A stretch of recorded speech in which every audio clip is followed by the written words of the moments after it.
parole. Père, je te rends la gloire et l'honneur. Parlez-nous, Seigneur, à travers ton esprit.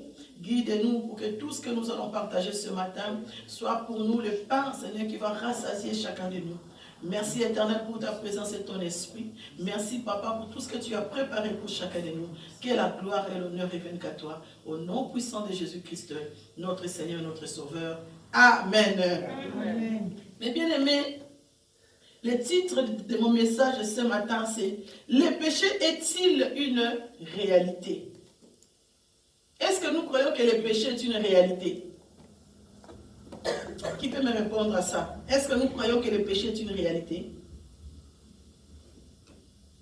Non? Oui? Oui? Papa, il a dit oui, et maman Donna a dit quoi? C'est une réalité. Bienvenue, toi, tu n'as pas de réponse. Ma sœur Dédé, est-ce que le péché est une réalité? Oui, le péché est une réalité. Amen. Le péché est une réalité vraiment réelle. Alléluia. Parce qu'aujourd'hui, mes bien-aimés, j'aimerais bien que nous puissions comprendre, parce que quand nous parlons de Jésus, qui a payé pour nous, quand nous parlons de Christ, qui est mort à la croix à cause de nos péchés, est-ce que ce péché-là est-il réel? Est-ce que ce péché-là que nous parlons, est-ce que nous les vivons? Est-ce que ce péché-là a été réel avant ou non? Est-ce que c'est seulement parce que nous péchons que nos vies ont été changées? Mais bien aimé, quand j'ai cherché la définition de péché, donc c'est une faute contre la raison, la vérité, la conscience droite. Il est un manquement à l'amour véritable envers Dieu et envers les prochains à cause d'un attachement pervers à certains biens. Alléluia. Donc on voit déjà que le péché est contre la nature de Dieu. Quand Dieu a créé le monde, avec lui il y avait des anges et tout qu'il adorait, qui les servaient. Et il y a eu une rébellion qui a été faite dans le ciel. Donc, là où il y avait des anges. Donc c'est pour ça qu'on dit qu'il y avait des anges qui ont été précipités sur la terre. Parce qu'ils ont désobéi à Dieu. Alléluia. Donc, le péché est venu au monde à cause de la rébellion et à la désobéissance de Satan, qui était un ange de Dieu. Dieu l'a chassé du ciel à cause de sa rébellion. Et aujourd'hui, mes bien-aimés, nous sommes là aujourd'hui, nous vivons parfois des péchés, des sorts, je peux dire, auxquels ce n'est pas notre faute. Alléluia. Donc aujourd'hui, j'aimerais bien que vous et moi, que nous puissions comprendre la nature du péché, que nous puissions comprendre pourquoi le péché est venu. Donc vous et moi, nous puissions comprendre, parce que, bien aimé, ça m'a fait mal à la tête hier, de préparer ce message, vraiment, par la grâce de Dieu, parce qu'il faut comprendre cela bien, parce que ce n'est pas facile. Donc je vais essayer vraiment d'écourter mon message pour que l'essentiel soit vraiment retenu dans nos cœurs, parce que c'est très important. Mais bien aimé, il y a plusieurs sortes de péchés. Plusieurs sortes de péchés. Donc ça, on doit les savoir. Le premier péché, c'est quoi? Mais bien aimé, c'est le péché qu'on appelle le péché adamique. Donc c'est le péché auquel, quand Dieu a précipité des anges déchus sur la terre, donc Satan est descendu. Donc nous tous, nous savons qu'on nous dit que voilà, Satan est venu donner la pomme, elle va manger à faim soit. Vous connaissez l'histoire. Alléluia. Mais bon, ce n'est pas ça, il a désobéi donc, à la parole de Dieu, il est descendu au ciel parce qu'il voulait se mesurer à Dieu. Et ce péché-là est inné. Donc Dieu, lorsqu'il a maudit Adam en lui disant, voilà que tu n'as pas obéi donc, à ma parole, Dieu donc, a laissé cette malédiction à Adam de génération à génération. Alléluia. Donc ça veut dire que lorsque nous sommes enceintes,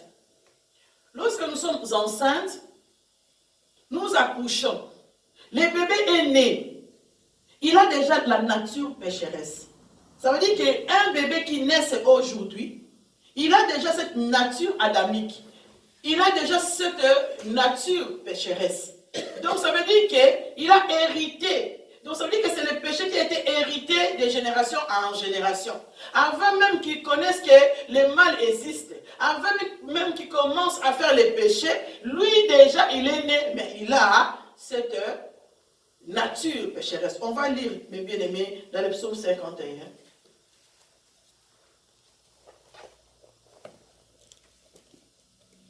Le psaume 51 au chapitre 7. Dans le psaume chapitre. Oh, vous comprenez. Le psaume 51 et nous sommes au verset 7. Que Dieu nous dit.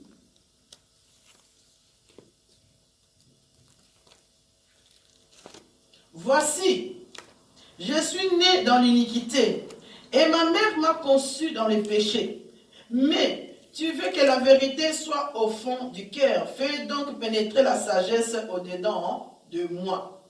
Ici, c'est David qui est en train de parler. Alléluia.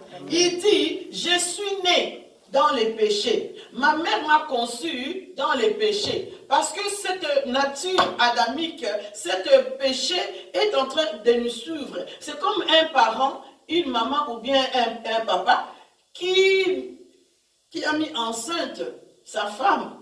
Et quand le bébé naît, on regarde le bébé, on dit, ce bébé-là ressemble à sa mère. Alléluia. Quand je vois, comment elle s'appelle? Miss Talia, elle ressemble à sa mère. Donc on dit, mais elle est vraiment comme ça, la miniature de sa maman. Donc cette nature, cette ressemblance même physique apparaît à l'enfant. Et au niveau spirituel, c'est pareil. Cette ressemblance de nature pécheresse apparaît en nous. Quand nous naissons, mes bien-aimés, nous avons cela qu'on le veuille ou non. Même si tu naisses avec une jambe coupée, même si tu naisses avec un bras cassé, même si tu naisses comme je ne sais pas comment, cette nature est notre héritage. Donc on doit savoir que, mes bien-aimés, parfois on se dit, mais oui, mais le bébé n'a pas de péché. Oui, mais posons-nous la question, comment un enfant qui n'a pas de péché, qui est en train de grandir, toi tu dis à la maison, tu dis, tu peux rester là tranquille dans le fauteuil, mais tu montes en haut, tu descends, tu trouves que l'enfant a ouvert la télé, par exemple, tout seul, aux heures qui n'étaient pas permis. Il ouvre la télé, il commence à regarder. Dès qu'il attend, il ferme la télé, mais toi tu as déjà attendu les sons. Et tu arrives, tu dis, mais qui a ouvert la télé? Non, c'est pas moi. Qui lui a dit de mentir? Alléluia. Qui lui a dit de mentir? Personne. Mais l'enfant sait déjà que non, ce que j'ai fait là est mauvais. Donc si maman laissait ou papa laissait, je serai puni. Tu lui poses la question, directement il ment, il dit non. Donc, il prend quelque chose, tu lui poses la question directement, il dit non. Ok, tu ne lui as pas montré que non, si tu regardes la télé, si quelqu'un vient, il faut mentir. Non, tu ne lui as pas dit parce qu'un parent ne peut pas montrer l'exemple de mensonge à ses enfants. Non, c'est mauvais parce que nous savons que le père des mensonges, c'est le diable. Alors on se pose la question, mais comment ça se fait que quelqu'un qu'on ne lui a pas montré comment mentir, mais il ment? Parce qu'il est né avec cette nature pécheresse. Alléluia. Parce que tes parents ont été conçus dans les péchés que Adam et Ève avaient fait. Amen. Donc nous aussi, nous avons cette nature avec nous. Je vais essayer vraiment d'écouter ces messages pour aller un peu plus vite pour que nous puissions comprendre. Deuxième péché où nous avons, c'est le péché qu'on appelle le péché imputé. Ça veut dire qu'on a pris, ce terme imputé, c'est comme si, au niveau financier, quelque chose qu'on enlève à l'autre, donc on va le mettre à l'autre. Alléluia. Ces péchés, mes bien-aimés, c'est venu presque à cause de la loi. Parce que l'homme a vu que, voilà, que le monde était comme ça, donc dans l'Ancien Testament, il y a eu des lois qui ont été établies. Par exemple, à Charleroi, enfin, dans le monde entier, je pense, il y a des lois partout. Si tu brûles un feu, tu auras une contravention. Si tu fais ça, si tu roules là où il ne faut pas, donc ça n'ira pas. Donc, ça veut dire qu'on a pris quelque chose qui était à l'autre par exemple, quelque chose qui a été donc, à maman Dédé, on le prend, on enlève. Donc amputer, ça veut dire enlever, on les donne à papa bienvenu. Alléluia. Ces péchés-là, mes bien-aimés, a été considéré. Donc on va lire pour mieux comprendre, on va aller dans les livres des Romains. Romains au chapitre 5.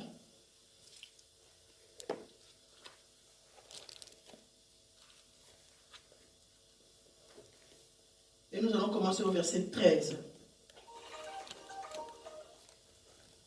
Car, donc Romains 5 au chapitre 13.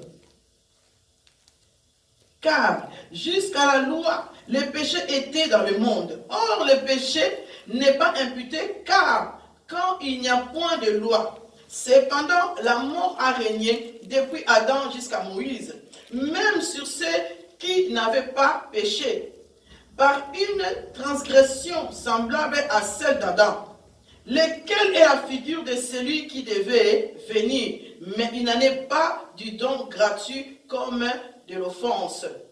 Alléluia.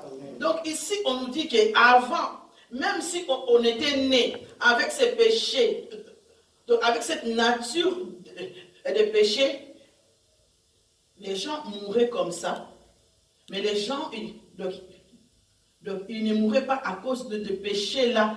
Comment, on ne les condamnait pas à cause de ces péchés, on ne les condamnait pas à cause de cette nature pécheresse.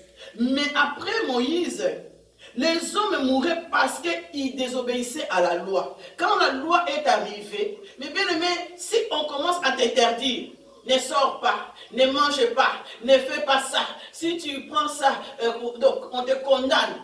Les péchés attirent, alléluia, les interdits s'attirent.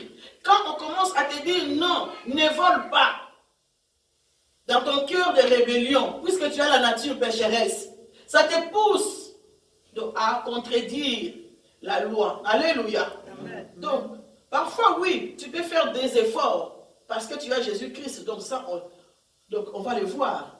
Mais seulement, si tu n'es pas fort, la loi auquel est donnée, un enfant qu'on lui interdit tout le temps, tu vois cette maison-là, tu ne dois pas aller. Tu vois cette maison-là, tu ne peux pas aller. L'enfant voudra savoir pourquoi dans cette maison-là, il ne faut pas que j'aille. Il va commencer même à côtoyer les enfants de la parcelle, il va commencer à regarder ceux qui travaillent là-bas, ou parfois même, il peut même aller, jeter un coup d'œil dans la parcelle pour voir qu'est-ce qui habite là-bas, et quelle maison, quelle couleur de la maison il est là-bas, parce qu'on lui a interdit. Si on ne lui interdit pas, il peut passer là-bas, il n'aura même pas envie d'aller là. Donc, la loi est venue pour aussi nous pousser aussi à pécher. La loi est venue pour nous amener à l'esclavagisme. Donc on devient esclave de la loi. Parce que la loi nous interdit de beaucoup de choses à faire. Obéissez à ton père et à ta mère. Si nous lisons dans les livres de Deutéronome, où l'Éternel Dieu parle de la malédiction et de la bénédiction, Deutéronome 28, on va voir qu'il y a au moins 13 versets ou 14 versets où Dieu parle de la bénédiction lorsque nous obéissons. Et il y a plusieurs versets où Dieu parle de la malédiction lorsque nous n'obéissons pas à sa parole. Alléluia. Parce que la loi est venue mettre une limite. Il existe aussi. Il y a des familles qui ont mis une limite des choses. Par exemple, si toi tu es né dans cette famille-là, les choses, ça, tu ne peux pas les faire. Cette famille-là, tu ne peux pas les approcher. Il y a des lois qui sont établies dans des familles. Il y a des lois qui sont établies dans une ville. C'est pour ça qu'on dit, lorsque tu arrives dans une ville, essaye de voir comment il marche. Alléluia. Pour ne pas que tu dépasses les limites. Si tu dépasses les limites, tu seras condamné. Donc, la loi est venue nous pousser à commettre des péchés pour être encore dans l'esclavagisme. Donc c'est pour ça aujourd'hui, mes bien-aimés, nous avons besoin de Dieu. Amen. Les péchés auxquels nous sommes nés avec, et plus les péchés que la loi nous donne, voilà comment le peuple de Dieu est condamné à vivre dans les péchés. Parce que tu peux te dire que non, moi c'est juste tranquille. Je ne fais pas du mal aux gens. Mais tu vas voir que quelqu'un, même dans la maison, il va venir te provoquer. Un mot tout simplement, un regard tout simplement, ça te neutralise et ça te met en colère. Posons-nous la question, mes bien-aimés. Au soir, un homme et sa femme, ils dorment tranquilles dans la maison, ou même les enfants. Tu te couches normal. Et le matin, tu te lèves et tu commences à être, ah non, je parle à personne. Tu ne veux pas parler à quelqu'un. Alléluia. Tu es de mauvaise humeur. Qu'est-ce qui s'est passé pendant la nuit? Qu'est-ce qui s'est passé pendant la nuit pour que tu sois de mauvaise humeur? On doit se poser la question. Qu'est-ce que tu as vu la nuit? Toi, tu as dormi dans la joie. Comment tu peux te réveiller? On nous dit ici, voilà, je me suis levé de pied gauche. Hein? Oui. Je me suis levé de pied gauche aujourd'hui. Donc, il ne faut même pas me parler. Ah non, moi, on ne me touche pas. Le matin, quand je me lève, je suis toujours de mauvaise humeur. Il y a des gens, mais bien aimés, le matin, tu ne peux même pas parler. Et on se pose la question, mais pourquoi? Est-ce que pendant la nuit, son esprit a été tourmenté? Pendant la nuit, est-ce que son esprit a été troublé? Qu'est-ce qui s'est passé pendant qu'il dormait pour que le matin, il puisse se réveiller pied gauche? Mais bien aimé, le péché, c'est quelque chose qui est venu vraiment nous mettre sous l'esclave du diable. Parce que l'ennemi veut t'avoir avec toi. L'ennemi veut contrôler ta vie. Même lorsque tu épouses un homme qui contrôle tout ce que tu fais, tu ne seras pas libre. Alléluia. La Bible dit, si Christ nous a affranchis, nous sommes libres. Même dans une église où il y a trop de lois, tu ne seras pas libre dans l'église. Tu ne seras pas épanoui. Dans une maison où les parents sont très stricts, souvent on voit que les enfants des parents qui sont très stricts, c'est les enfants là qui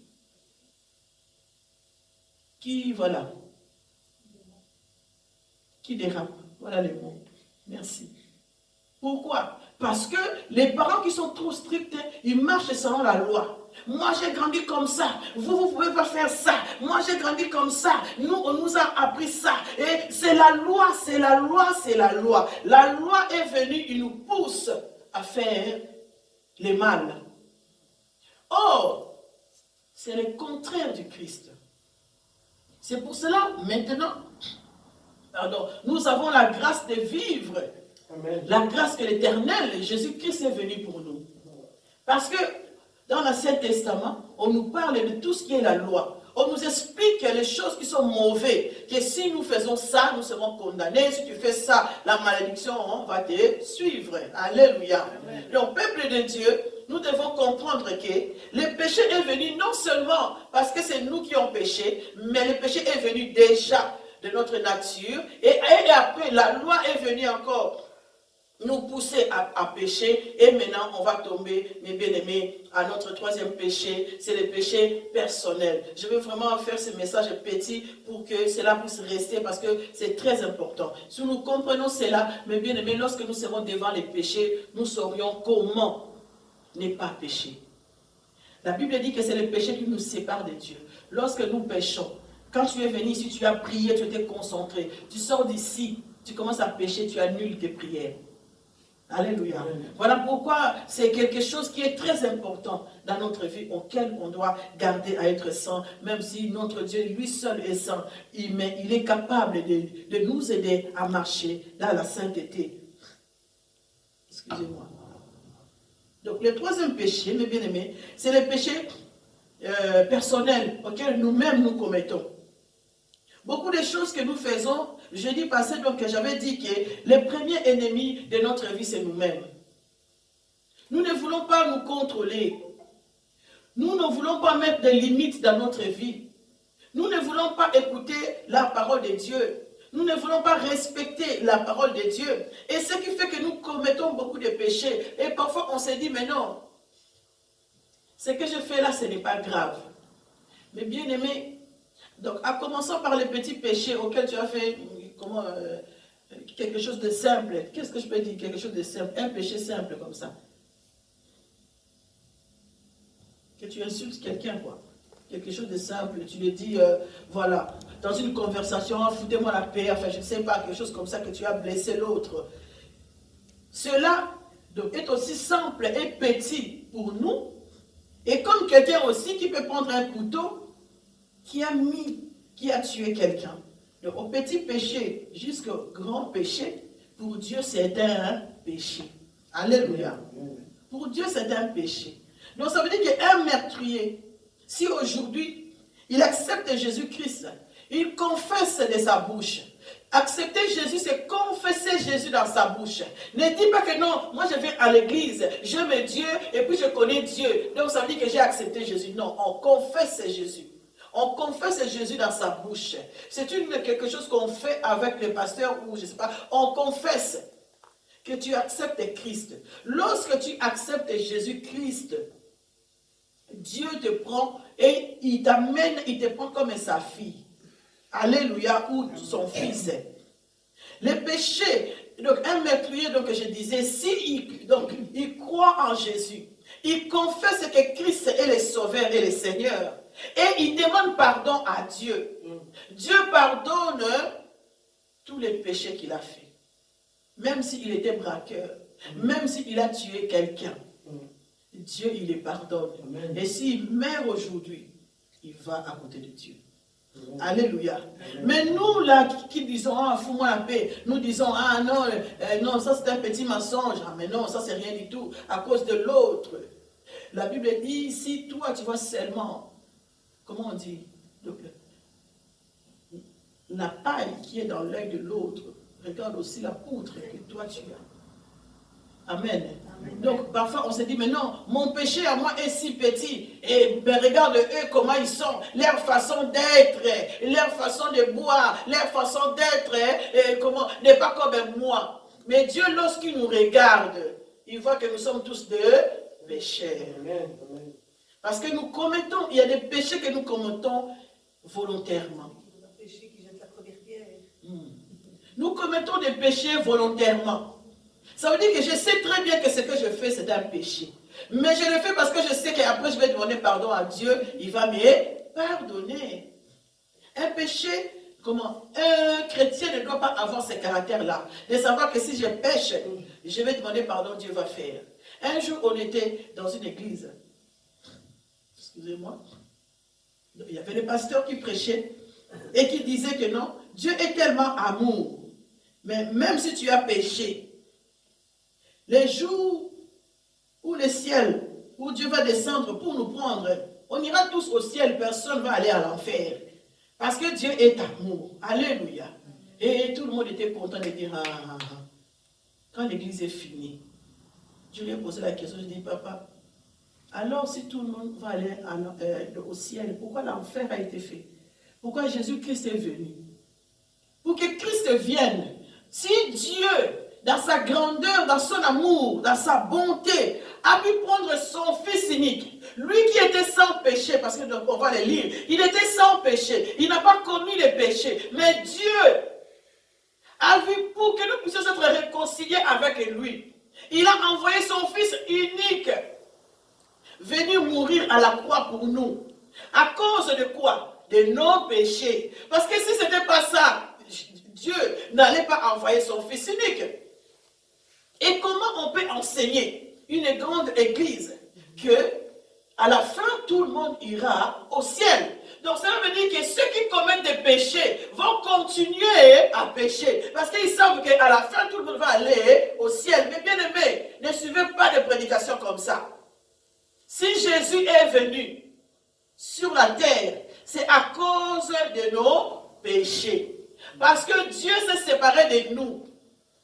Aujourd'hui, encore que nous sommes chrétiens, consacrés, si nous péchons, Dieu n'est pas content de nous. Il faut que nous puissions confesser nos péchés. Il faut que nous puissions nous humilier pour que lui puisse nous pardonner. Et à plus forte raison, combien que les hommes de Dieu, ou nous devrions marcher dans la crainte de Dieu.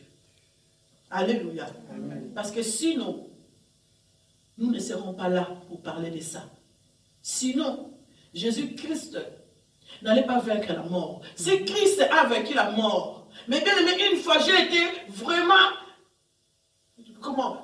Je voulais comprendre qu'est-ce qui s'est passé. Les 3 jours que Jésus-Christ était au séjour des morts. Il était là-bas à cause de quoi? À cause de nos péchés. 3 jours, il est resté au séjour des morts. Il a combattu. Alléluia. Parce que comme il n'avait pas les péchés, voilà pourquoi il a vaincu la mort.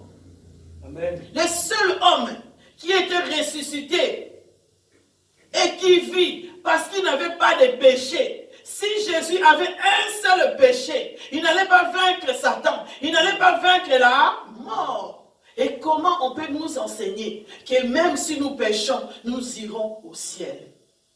Le péché est réel. Les péchés nous empêchent d'avoir la gloire de Dieu. Amen. Les péchés nous séparent de notre Dieu. Une église qui marche dans les péchés, mais bien aimé, l'église là ne sera pas prospère. On peut voir des gens qui travaillent, on peut voir des gens qui ont des belles voitures, mais au niveau spirituel, ils sont morts. Amen. Ils sont morts. Car la Bible dit, nous ne combattons pas contre la chair et les sangs. Parce que nous venons ici, nous sommes là physiquement, mais ce qui compte, c'est notre spiritualité. Alléluia. Nous combattons contre les esprits méchants qui nous poussent à commettre les péchés. Les esprits qui sont venus à travers la loi, qui nous poussent à commettre les péchés. Nos ancêtres ont péché. Comme le péché est de génération à génération, il y a des péchés que tes grands-parents, tes arrière-arrière ont fait. Cela peut même sauter de génération et arriver à toi. Toi, tu te dis, mais moi, je ne fais pas ça, je ne fais pas ça, je ne fais pas ça. Mais comment ma vie n'évolue pas? Ce n'est pas parce que c'est toi qui as péché. C'est parce que l'autre a péché. Comme c'est de génération en génération, cela descend. Alléluia. Voilà pourquoi un enfant de Dieu. Mais bien aimé, moi, parfois, ça me fait rire. Quand tout le monde dit, nous sommes tous des enfants de Dieu. C'est faux. Amen. Nous ne sommes pas tous des enfants de Dieu. Dieu est le créateur de l'humanité. Il a créé son peuple. Si nous lisons la Bible dans le livre des Jean, Dieu parle. Ses enfants, mes enfants écoutent ma voix. Amen. Ceux qui ne sont pas de moi n'écoutent pas la voix de Dieu. Amen. Ceux qui n'ont pas accepté Jésus-Christ, lui qui est le Seigneur et le Sauveur, et ils n'ont pas confessé, ce ne sont pas ses enfants. Voilà pourquoi lorsque nous venons à l'église, quand on vous dit, venez et acceptez Jésus, confessez Christ, ça veut dire que Christ, il rentre en toi, parce que tu as accepté, tu deviens une nouvelle créature. Les choses anciennes sont passées, toutes choses sont devenues nouvelles. Amen. Donc tu rentres dans les rangs des enfants de Dieu. Et lorsque tu deviens enfant de Dieu, la Bible ici nous explique aussi qu'il y a de ceux qui restent enfants de Dieu et il y a de ceux qui sont des fils de Dieu. Amen. Ceux qui sont des fils de Dieu, c'est ceux-là qui s'attachent à Dieu. Ceux qui sont des fils de Dieu, c'est ceux-là qui mettent leur vie à part pour le Seigneur. Mais bien aimé, si tu prends un enfant de ta soeur, si tu prends un enfant de ton cousin, tu l'amènes chez toi à la maison, tu les traites de la même manière que tes enfants.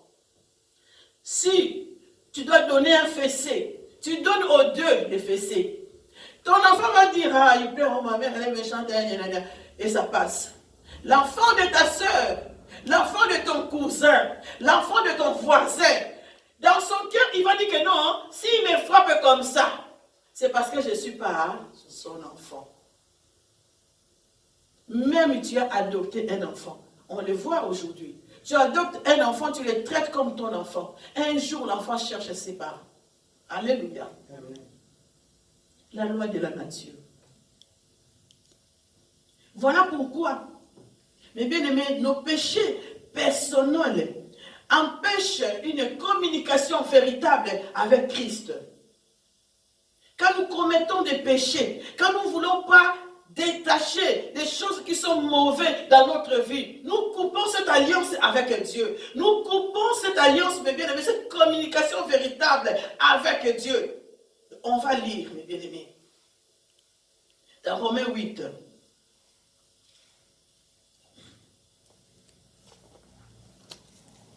Romains 8, et nous commençons au verset 9. Pour vous, vous ne vivez pas selon la chair, mais selon l'esprit, si du moins l'esprit de Dieu habite en vous. Si quelqu'un n'a pas l'esprit de Dieu, il ne lui appartient pas. Et si Christ est en vous, le corps, il est vrai, est mort à cause du péché, mais l'esprit est vie à cause de la justice. Et si l'esprit de celui qui a ressuscité Jésus d'entre les morts habite en vous, celui qui a ressuscité Christ d'entre les morts rendra aussi la vie à vos corps mortels par son esprit qui habite en vous. Alléluia. Amen. Cela veut dire quoi? Cela veut dire que si nous acceptons Jésus, mais bien aimé, parfois ce n'est pas parce que nous ne voulons pas. Parfois c'est parce qu'il y a un esprit qui nous empêche d'accepter Jésus. Parfois il y a un esprit qui te dit, mais non, n'accepte pas. Les esprits méchants, ils savent très bien que si toi, tu prends la décision véritable de confesser Christ, ils ne pourront pas avoir la place en toi. Alléluia. Parce que le cœur est fait pour une chose. Comme la Bible dit que nous ne pouvons pas servir deux dieux. Donc, tu ne sers pas maman et tu sers Dieu en même temps. Alléluia. Amen. Dieu nous dit, on doit choisir un seul chemin. Quand quelqu'un confesse de sa bouche, par la puissance du Saint-Esprit, parce que ce n'est pas notre force. Parfois tu veux le faire, mais tu sens qu'en toi tu n'as pas le courage de le faire, parce qu'il y a quelque chose qui te retient. L'esclavagisme qui nous retient dans les péchés ne veut pas que tu acceptes Christ. Parce que si tu confesses de ta bouche que Christ est ton sauveur, mais bien aimé, quelque chose va commencer à changer. Il y aura un combat spirituel en toi, auquel, lorsque tu veux pécher, quelque chose va te dire non. Jésus-Christ va dire non, c'est moi qui ai pris la place. Il faut que le péché commence à tomber. Dans des moments difficiles, il y aura un combat spirituel. Christ va venir dire non, non, ici c'est ma fille, c'est mon fils. Toi tu sors. Un jour, il y avait une sœur. Elle est venue vite chez moi. Elle est venue me voir et dit, ah maman, j'ai toujours dit que tu étais de Dieu, tu étais de Dieu. Je ne comprenais pas. Elle a insisté, j'ai toujours dit que tu étais de Dieu. J'ai dit, pourquoi, qu'est-ce qui s'est passé?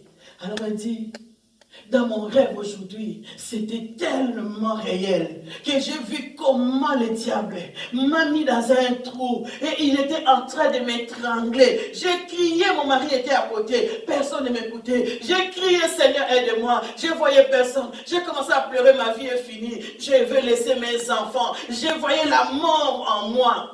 Mais je ne sais pas, maman, lorsque j'ai commencé à prier, j'ai dit, Seigneur, aide-moi, envoie-moi des anges afin qu'ils puissent m'aider à me sortir de ces trous. J'ai vu une main habillée avec une blouse blanche comme ça. Je voyais seulement la main qui est venue dans les trous pour me prendre. Et lorsqu'il a commencé à me prendre, cette main, je sors de là, je vois ton visage.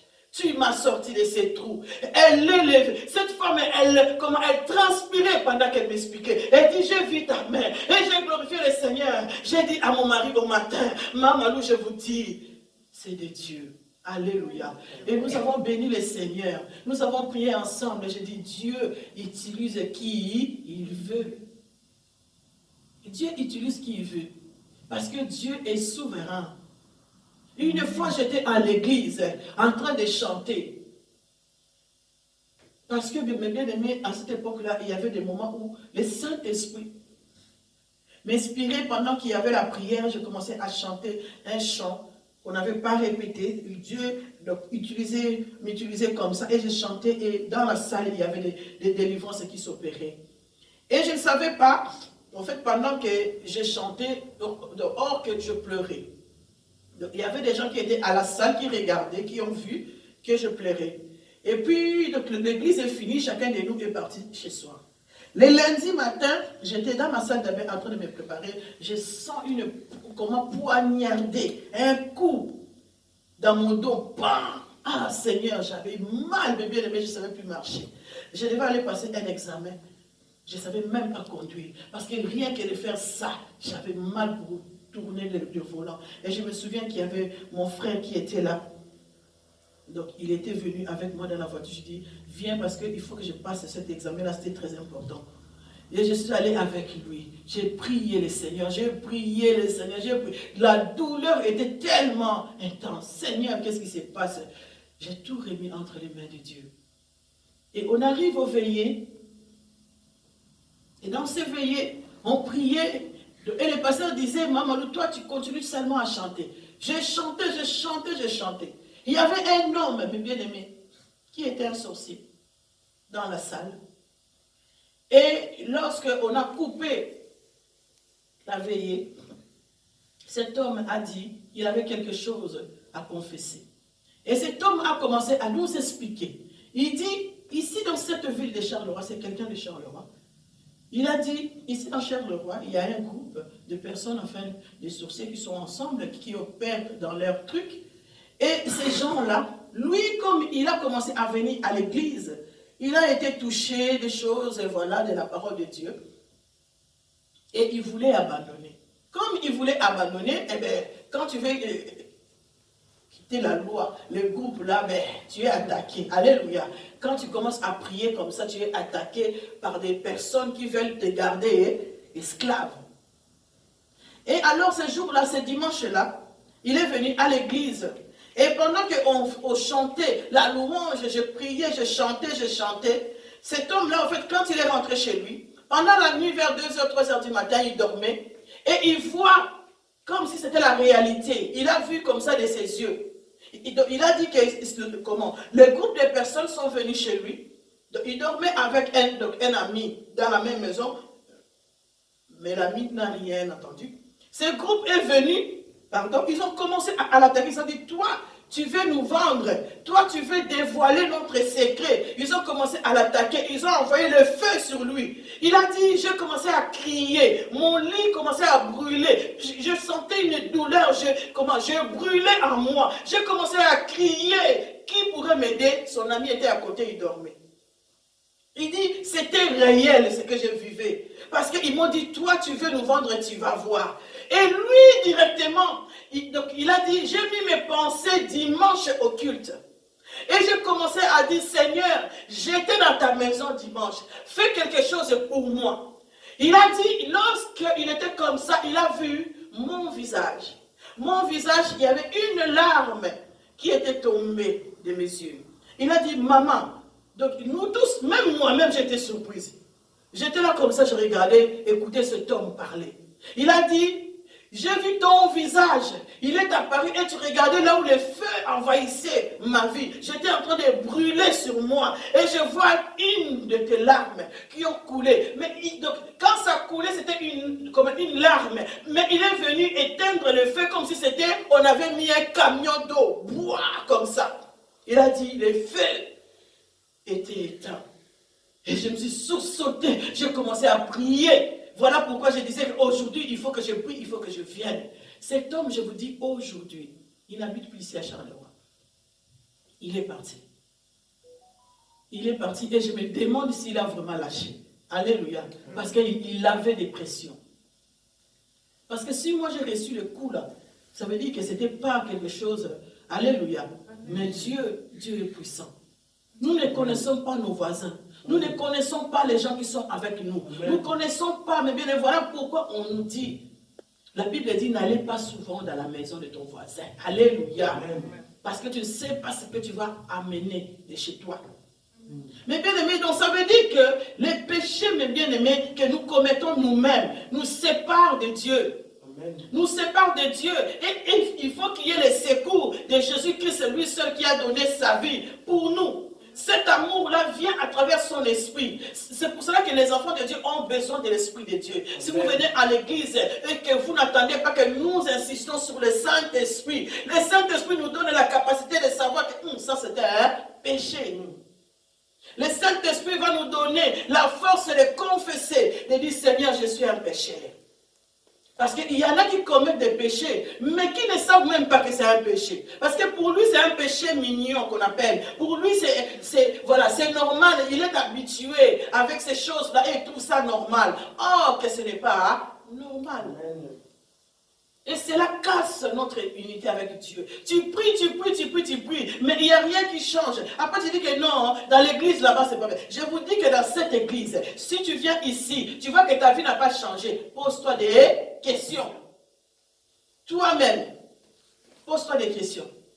Parce que nous essayons par la grâce de Dieu, nous tous, moi avec vous, nous essayons par la grâce de Dieu de marcher selon la voie de Dieu. Amen. On n'est pas saint, mais on essaye à chaque fois. Amen. Quand je péchais, mes bien-aimés, demander pardon, amen, confesser. Heureusement que Jésus-Christ est venu. Il est venu, mes bien-aimés, pour nous sauver. On va lire pour clôturer, parce qu'il y a des versets, c'est lui qui veut les lire. Il y a plein de versets que vous pouvez trouver sur les péchés. Il y a 1 Jean 1 au chapitre 9, il y a Romains 6, 23. Mais pour conclure, moi, je vais lire les versets Éphésiens au chapitre 1er.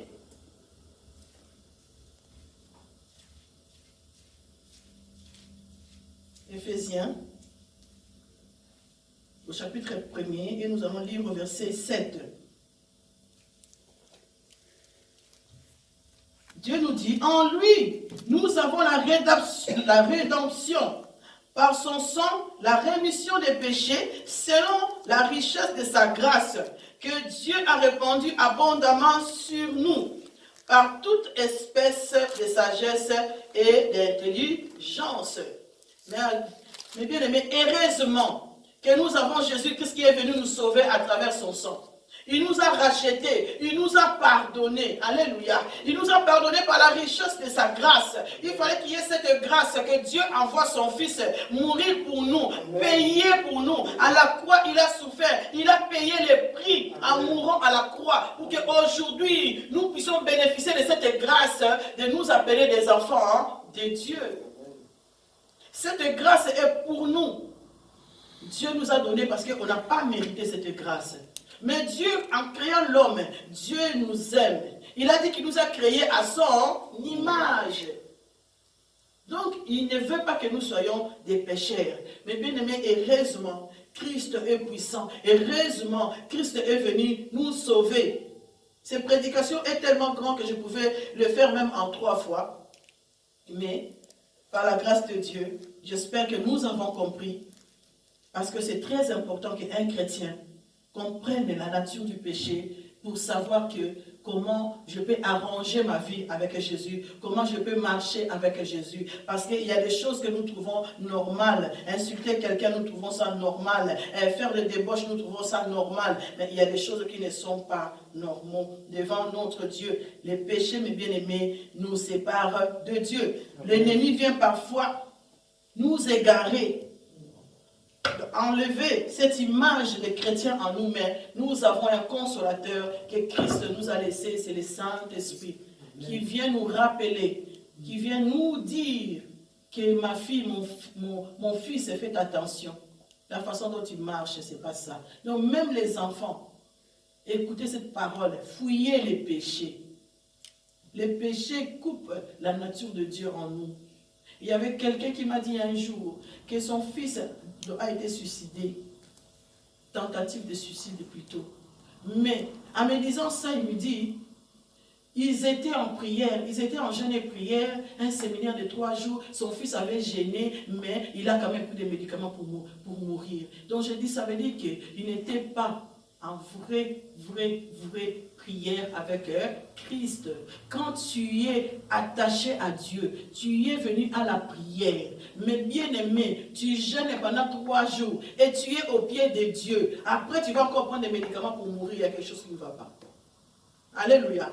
Parce que le consolateur, le Saint-Esprit qui est avec toi, il va t'interdire, il va faire des choses parce que tu es en train de prier. Lorsque nous venons ici, nous sentons qu'à nous, il y a une décharge qui tombe, oui ou non? Amen. Tu n'as pas gêné, on n'a pas gêné, mais on est venu à la présence de Dieu, même à la maison. Tu n'as pas gêné, tu n'as pas prié, mais tu viens à la présence de Dieu, tu sens qu'il y a un poids qui tombe. Et si tu restes 3 jours au pied de Christ, mais que tu continues à faire des choses pendant le temps de la prière, il y a quelque chose qui ne va pas. Pendant le temps de la prière, toi tu vas chercher des prostituées. Pendant que tu es dans le temps de prière, il y a quelque chose qui ne va pas. Alléluia. Amen. Parce que lorsque nous restons au pied de Dieu, il y a quelque chose en nous qui change. Amen. qu'on le veuille ou pas. Il y a quelque chose en nous qui change si vraiment nos cœurs est disposé. Parce que Christ avait un cœur pur. Amen. Il avait un cœur pur. Bon. Le temps est avancé. Et nous bénissons le Seigneur pour cela. Si un jour le Seigneur veut encore que nous puissions approfondir cela, on le fera pour sa grâce. Mais celui qui est venu aujourd'hui, les bien-aimés, saisissez ces paroles et que le Seigneur nous aide à avancer avec lui. Nous voulons prier, mes bien-aimés, pour dire à notre Dieu, Seigneur, aide-moi. Confessons, mes bien-aimés, nos péchés. Il y a quelque chose que nous faisons que tu n'arrives pas. C'est le moment. Christ est capable de nous libérer des péchés auxquels nous n'arrivons pas à faire partir. Jésus est capable de nous aider à marcher à travers son Saint-Esprit. Si tu n'arrives pas toi-même, tu dis, Seigneur, je n'arrive pas. Donne-moi ton esprit. Il dit que celui qui demande son esprit, il donne. Donne-moi ton esprit pour que je puisse changer. Prions, mes bien-aimés. Seigneur, merci. Merci pour cette prédication. Je te rends la gloire parce que tu m'as parlé. Je te rends la gloire parce que tu as parlé à mon frère, à ma soeur. Merci Seigneur pour ta parole qui est une lampe sur mon chantier. Merci encore Seigneur de tout ce que tu fais Seigneur Jésus. Sois loué, sois béni de tout ce que tu vas faire à travers cette parole. Que ta parole contribue au-dedans de nous. Aide-nous Seigneur à comprendre que le péché est une réalité. C'est là Seigneur coupe notre communication avec toi. Nous te prions éternel. Éloigne de nous Seigneur mon Dieu tout esprit qui nous pousse Seigneur à pécher contre toi. Au nom de Jésus-Christ de Nazareth. Père, je te prie grand Dieu. Excellent Père de grâce aujourd'hui que tu puisses nous pardonner de nos péchés, de nos iniquités Seigneur qui nous empêche Seigneur de toucher à ta gloire. Seigneur Jésus, pardonne-nous. Pardonne nos péchés. Pardonne cette nature. Pardonne la loi qui est en nous, mon Dieu, qui nous pousse dans l'esclavagisme. Seigneur, nous te prions, notre Dieu. Pardonne, Seigneur, les péchés que nous commettons nous-mêmes, Jésus. Pardonne-nous, notre Dieu. Ayez pitié de nos enfants, de nos parents, de nous-mêmes, Seigneur. Pardonne, notre Dieu, notre Église. Seigneur, tu connais nos cœurs, Seigneur. Ceux qui demeurent dans les péchés. Je te prie, Seigneur, ce matin, que tu puisses pardonner. Les couples, Seigneur, pardonne. Pardonne ton peuple, oh Dieu. Afin que toute la gloire revienne qu'à toi. Donne-nous ta force à travers ton esprit. Il n'y a que l'Esprit de Dieu qui peut nous aider à vaincre les péchés, Seigneur. Aide-nous, notre Dieu.